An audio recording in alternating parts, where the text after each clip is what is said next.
All right, buckle up, everyone. We're about to take a whirlwind trip through India today. Sounds exciting. It is.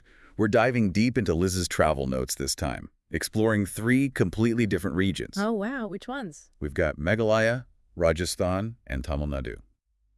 And you know Liz, right? Always digs deep, finds those hidden gems. Absolutely. Her notes are always packed with fascinating details. It's never just the typical tourist stuff. So true.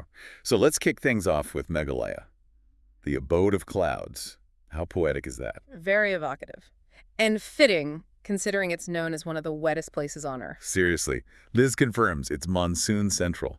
We're talking Cherrapunji and Mawsynram, record-breaking rainfall. Wow, just trying to imagine that much rain is mind-boggling. I know, right? And then there's the Kasi tribe and their matrilineal society. Women inherit the property, youngest daughter leads the family. That's really interesting. It flips the script on traditional gender roles, doesn't it? Yeah. Makes you think about the impact on family dynamics. Totally. And speaking of flipping the script, have you heard about Meghalaya's living root bridges? I have. Aren't they incredible? These ancient bridges are actually grown from tree roots over time. I know. Liz was blown away by them, mostly found around Cherrapunji.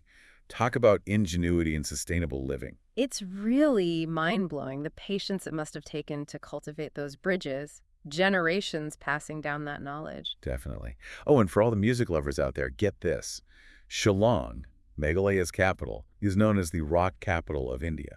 The rock capital of India. Wow. That's cool. I wouldn't have guessed that. Right. Liz mentions bands like Soulmate, Bluesy Sound, and Lou Majah, who's often called the Bob Dylan of India. Interesting. I bet that fusion of global and local influences creates some really unique music. I'd love to hear it.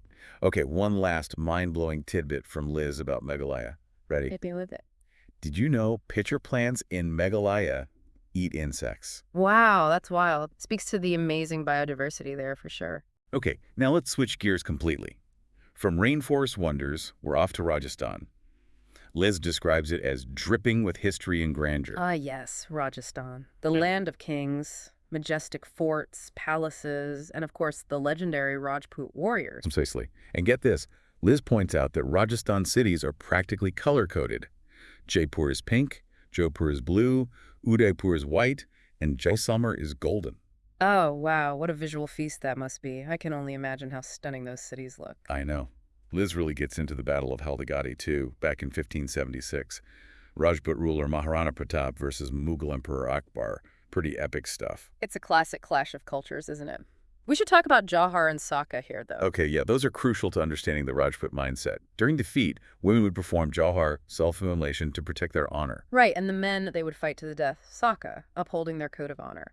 Tragic but powerful testaments to their beliefs. Definitely. But Rajasthan isn't all battles and somber history.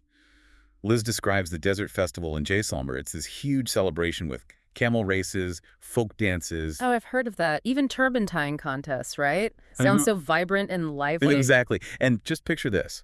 Liz notes that Rajasthanis take their mustaches very, very seriously. They even hold competitions for the most impressive ones. Now, that's a fun fact I didn't know. It makes you wonder what other unique customs we'd encounter if we visited. For sure. Okay, ready for a change of pace? We're heading south to Tamil Nadu, heart of Dravidian culture, according to Liz. Completely different vibe than the north, right? Tamil Nadu has its own ancient language, Tamil, its own classical dance, Bharatanatyam, a rich, distinct cultural heritage. Absolutely. And of course, there's Kollywood, Tamil cinema. Liz is all about it. Mentions superstars like Rajinikanth. Oh, yes, Rajinikanth. I've heard his movies are a whole experience. Action-packed, colorful, and a bit over the top in the best way. I need to check one out. Liz then takes us back in time to the Chola dynasty, ruled from the 9th to the 13th centuries.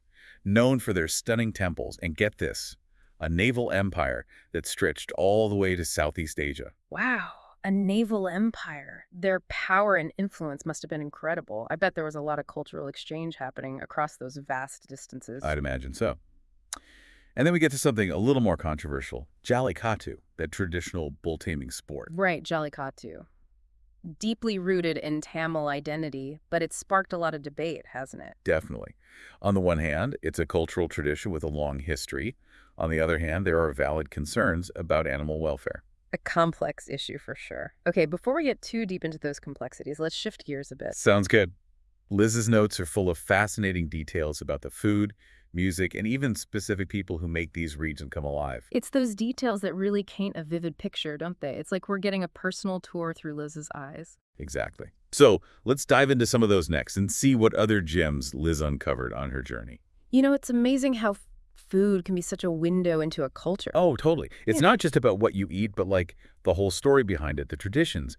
What really jumped out at you from Liz's notes? Well, in Meghalaya, she talks about this dish, jado. It's rice cooked with turmeric, pork, and this unique blend of That spices. sounds delicious. Right. And then there's danyang, a pork curry. But get this, it uses black sesame seeds. Black sesame seeds in a curry. I've never heard of that. Yeah, it's so interesting how diverse Indian cuisine is. Even within one state, you have all these variations. Amos, you want to go on a tasting tour? Seriously. And oh, she also mentions tongue tap, a fish chutney. Ah. Smoky and spicy, apparently. I can only imagine. It's making me hungry just thinking about it. Oh, and remember kwai? Liz talks about that too, the betel nut and leaf combo that's popular in Meghalaya. Yeah, kwai. It's chewed all over Southeast Asia, acts as a mild stimulant. Huh, interesting. Okay, let's move on from the culinary delights for now.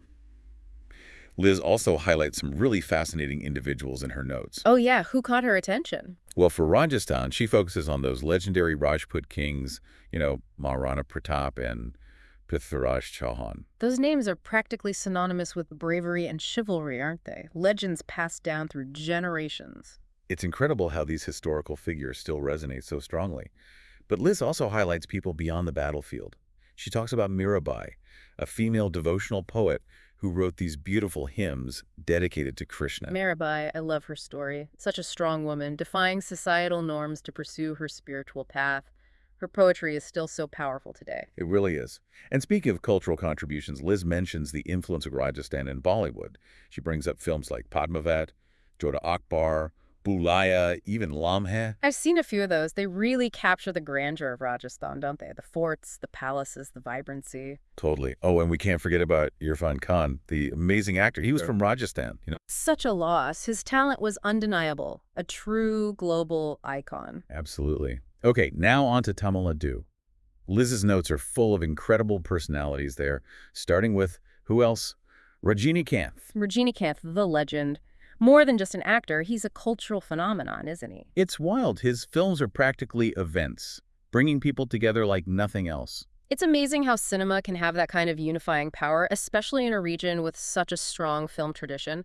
But Liz doesn't stop at actors. She talks about Thiruvalluvar, the author of Tirukkural, a classic of Tamil literature. Tirukkural. Okay, I need to check that out. What's it about? It's a collection of couplets offering wisdom on all sorts of topics: ethics, morality, love, friendship. Timeless stuff, really. Sounds profound. And then there's Periyar EVR, the social reformer and politician. Periyar, a huge figure in Tamil Nadu. He challenged caste discrimination, fought for women's rights. His legacy is immense. A true champion of social justice. Okay, let's lighten the mood a bit and talk music. Liz mentions that Tamil Nadu is the home of Carnatic music, one of the major classical music traditions in India. Carnatic music is so beautiful. It's known for these really complex melodies, intricate rhythms, and lots of improvisation. I've heard bits and pieces, but I need to dive deeper. And Liz doesn't forget about Tamil film music, of course. Of course not. She gives shout-outs to Ilayar Raja and A.R. Rahman, two of India's most celebrated film composers. Oh yeah, A.R. Rahman. He's won an Oscar, right? For Slumdog Millionaire. He did. His music blends traditional Indian sounds with more contemporary influences. Really unique and captivating style. It's amazing how music can bridge cultures like that. Oh, and Liz also mentions Ghana music, a folk genre from Chennai. So we've got classical ragas, catchy film tunes, vibrant folk music. Tamil Nadu has a soundtrack for every mood, it seems. It really does. But Liz's notes don't stop at music. She also talks about some remarkable natural wonders. Oh, like what? Tell me more. Well, one that really stood out is the Kurinji flower, found only in Tamil Nadu. It blooms just once every 12 years in the Nilgiri Hills. Once every 12 years. Wow, that's incredible. I bet it's a sight to behold. It must be like stepping into a different world. All these hills covered in purple flowers. It's a good reminder that nature works on its own timescale. Some of its most spectacular displays are reserved for these special moments. Absolutely. And speaking of special, Liz's exploration of these regions goes even deeper. She gets into specific cities and landmarks, painting a vivid picture of what awaits any traveler lucky enough to visit. I'm ready for those details. Let's hear what Liz recommends. All right, let's jump back into those notes, shall we? We've covered so much ground already, but Liz doesn't stop at the food and music. Oh, I know, right? Her notes are packed with specific cities and landmarks. It's like she's saying, here's your itinerary, go explore. Seriously. Mm. So where should we start? What really jumped out at you from her recommendations? Okay, let's stick with Meghalaya for now. Liz really raves about Shillong, the capital. She calls it the Scotland of the East, with the rolling hills and that kind of vibe. I can picture it now. Strolling through those hills, maybe even catching a glimpse of a traditional Khasi village. Charming, right. And then there's Cherrapunji, of course. Can't forget about one of the wettest places on Earth. Home to Nokkalikai Falls, among others. Those waterfalls must be something else.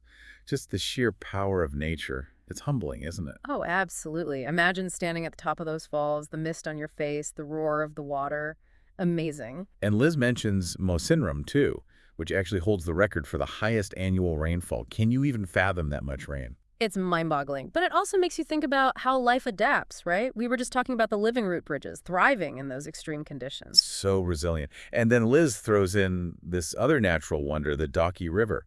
She describes it as a place where the water is so clear, the boats look like they're floating in midair. Wait, really? I need to see pictures of that. It sounds unbelievable. It does, doesn't it? Wow. Something out of a dream. Oh, and then there's Malanon, which Liz calls Asia's cleanest village. Flowers everywhere, charming bamboo bridges connecting the houses. It sounds idyllic, a place where people truly live in harmony with nature. It does.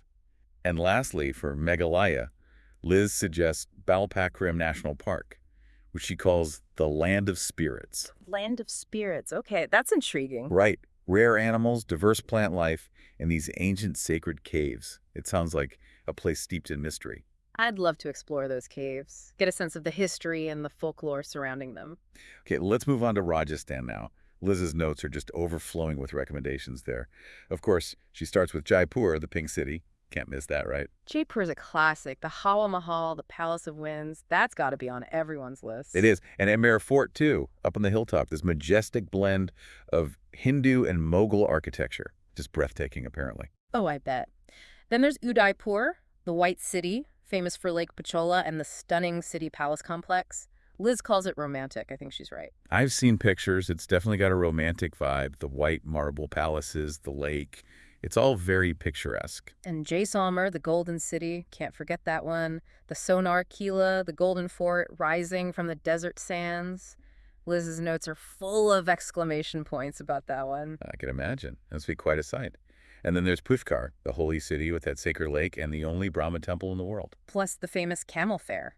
That must be a sight to behold, all those camels and traders and the lively atmosphere. I'd love to experience that. Oh, and for those who like a little bit of spooky, Liz recommends Bangar Fort, known as India's most haunted place. Haunted, huh? Well, that adds a whole other layer to exploring those crumbling ruins. Right. Okay, our last stop is Tamil Nadu. Liz starts with Chennai, the capital city, full of hustle and bustle. She recommends Marina Beach, second longest urban beach in the world. Wow, that's impressive. I bet it's a great place to people watch, soak up the city's energy. Definitely. Then we move on to Madurai, home to the Meenakshi Amman Temple, just an absolute masterpiece of Dravidian architecture. Those temples are more than just buildings, aren't they? They're like works of art, expressions of devotion, cultural heritage, all rolled into one. So true. And then Liz guides us to Thanjavur, the birthplace of Bharatanatyam, that classical dance form. Also home to the Brihadiswar Temple, another UNESCO World Heritage Site. Those Chola dynasty folks knew how to build, didn't they? I bet that temple is just awe-inspiring, steeped in history. And last but not least, Liz recommends a visit to Kanyakumari, the southernmost tip of India. Kanyakumari, where the three seas meet, the Indian Ocean, the Bay of Bengal, and the Arabian Sea. That must be quite a sight, so symbolic. It is, isn't it? A reminder that we're all connected, part of something much larger than ourselves. Absolutely. Well, this has been quite a journey, hasn't it? Liz's notes have taken us to some incredible places. They really have. Misty mountains, cascading waterfalls, bustling cities, ancient temples. We've experienced the diversity and wonder of India through her eyes. It's been a deep dive into three fascinating regions, that's for sure. Unique traditions, exotic flavors, legendary figures, even a touch of the supernatural. And the best part is, this is just the beginning. Liz's notes have sparked our curiosity. Now it's your turn. Which region resonated with you the most? What places are now at the top of your travel bucket list? Remember, travel is about the journey, the discoveries we make along the way. So keep exploring, keep learning, and keep those travel dreams alive.